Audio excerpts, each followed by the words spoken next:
డబ్బుందని గుడి కడితివా, హోదా ఉందని గుడి కడితివా, డబ్బులు ఎక్కైనవని గుడి కడితివే, డబ్బులు సంపాదించనిక గుడి కడితివే, హోదాను నిరూపించుకోవడానికి గుడి కడితివే, షరతులు వర్తిస్తాయి.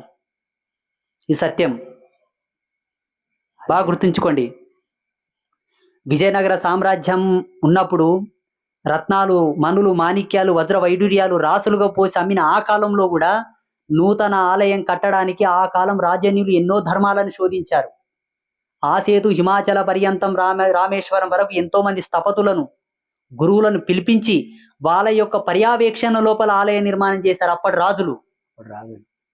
ఇప్పుడు పుట్టగొడుగులాక గుళ్ళు కట్టేస్తున్నారు, అర్థం కావట్లేదు అసలు.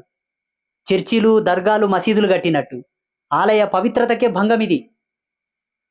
దేవాలయాలు ఇప్పుడు డబ్బు సంపాదించుకోవడానికి కడుతున్నారు కొంచెం. అది ఎన్నడికి ధర్మం కాదు, బాగా గుర్తుంచుకోండి. అలా చేస్తే మాత్రం చాలా ఇబ్బందులు వస్తాయి.